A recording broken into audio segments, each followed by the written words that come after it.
Hello, কেমন আছো সবাই? আজ আমি আরো একটি রেসিপি নিয়ে চলে আসলাম। আর আজ আমি বানাবো ঝান্ডুদার গল্পের রসগোল্লা। দেখো কেমন মসৃণ হয়েছে। আসো দেখিনি আমি কিভাবে করছি।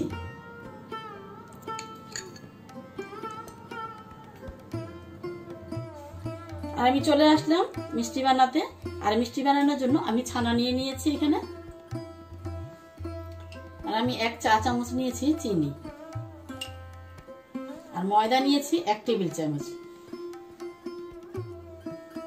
আচ্ছা, আমি এখন ময়দা আর চিনিটা একটু মিশিয়ে নেব। আর ময়দার পরিবর্তে কিন্তু তোমরা সুজিও দিতে পারো।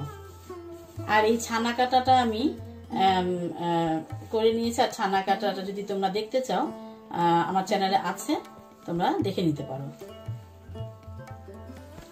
আচ্ছা, খুব ভালোভাবে এখন এটা মিক্সড করে নিব আমি। এখানে ময়দা চিনির মিশ্রণটা এবং ছানাটা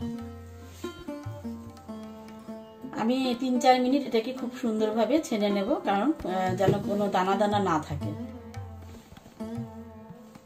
আচ্ছা, খুব ভালোভাবে এটাকে কিন্তু আমার এরকম ম্যাশ করে নিতে হবে, এভাবে ছেনে নিতে হবে।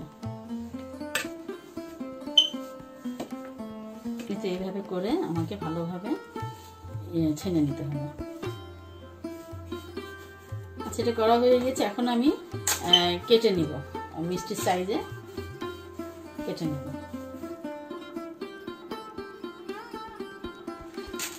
এখন আমি এই হাতের তালুর সাহায্যে খুব ভালোভাবে গোল করে নেব। আচ্ছা, এভাবে আমি সবগুলো করে নেব।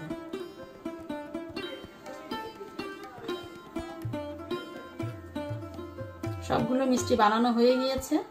আর এখানে প্রায় 3 লিটার দুধ আছে। 1 লিটার দুধে কিন্তু 10টা থেকে 12টা হয়। আমার এখানে প্রায় 30 থেকে 32টা হয়েছে এখানে। আর আমি এখন চিনি শিরাটা বানাতে যাব। আমি 2 কাপ চিনি নেব শিরার জন্য, আর 8 কাপ পানি নেব।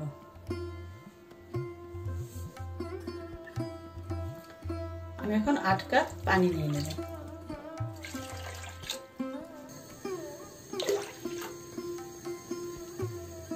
কাপ পানি দিয়েছি, আর দিয়ে দিয়েছি 2টা এলাচ। আর আমি এখন অপেক্ষা করব চিনিটা গলে আসা পর্যন্ত। আর এই শিরাটা অন্যান্য মিষ্টির মতো ঘন করতে হবে না, জাস্ট চিনিটা গলে গেলে আর একটু বয়েল হয়ে আসলেই আমি আমার বানানো মিষ্টিগুলো দিয়ে দেব। দেখতে পাচ্ছ ফুটে গিয়েছে। আমি এখন মিষ্টিটা দিয়ে দেব। আচ্ছা, বানিয়ে রাখা মিষ্টিগুলোকে আমি সব দিয়ে দেব আস্তে আস্তে।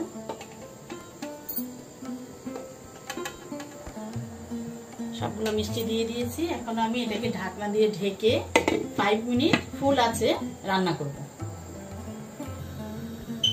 ফিরে আসলাম 5 মিনিট পরে। আর এখন আমি হালকা একটু নাড়া দিয়ে দেব। আর খুব আলতো করেই নাড়া দিতে হবে।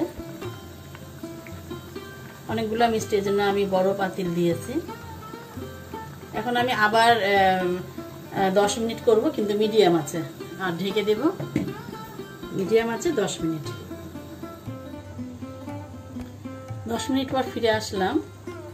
আর আমি এখন 1 কাপ পানি দিয়ে দেব, কারণ মিষ্টিটা গাঢ় হয়ে গেলে শিরাটা গাঢ় হয়ে গেলে মিষ্টিটা শক্ত হয়ে যায়, এই জন্য। আর এখন আমি আবার কিছুক্ষণ করব ঢেকে। ফিরে আসলাম আমি আরো 10 মিনিট পর। আর আমি মিষ্টিটা চেক করে নিয়েছি, হয়ে গিয়েছে। আর আমি এখন চুলাটা বন্ধ করে দেব। আর মিষ্টিটা হয়ে গিয়েছে বুঝবে কিভাবে? একটা মিষ্টি নিয়ে, মানে বাটির মধ্যে, ভরা বাটির মধ্যে, পানি ভরা বাটির মধ্যে একটা মিষ্টি ছাড়লে যদি মিষ্টিটা ডুবে যায়, নিচে থাকে, তাহলে বুঝবে যে মিষ্টিটা হয়ে গিয়েছে। আর এখন আমি এটা চেক করে নিয়েছি। এখন আমি চুলা বন্ধ করে দিলাম। আর ফিরে আসছি একটু ঠান্ডা হয়ে যাওয়ার পরে। অনেকক্ষণ পর ফিরে আসলাম। আর মিষ্টিটা ঠান্ডা হয়ে গিয়েছে। আমি এখন পরিবেশনের জন্য নিয়ে নেব। আমি পরিবেশনের জন্য নিয়ে নিয়েছি। আর হয়ে গেল আমার রসগোল্লা। আর যখনই আমি রসগোল্লাটা করি, তখনই ঝান্ডুদার গল্পের রসগোল্লার কথা মনে পড়ে যায়। আর আমি এখন খুবই মজার হয় এই রেসিপিটা। আশা করি তোমাদের ভালো লেগেছে। আর ভালো লাগলে অবশ্যই আমার চ্যানেলটির সঙ্গে থাকবে।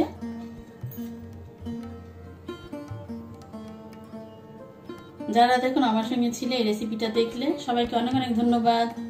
আল্লাহ হাফিজ। আবার কথা হবে অন্য কোনো রেসিপি।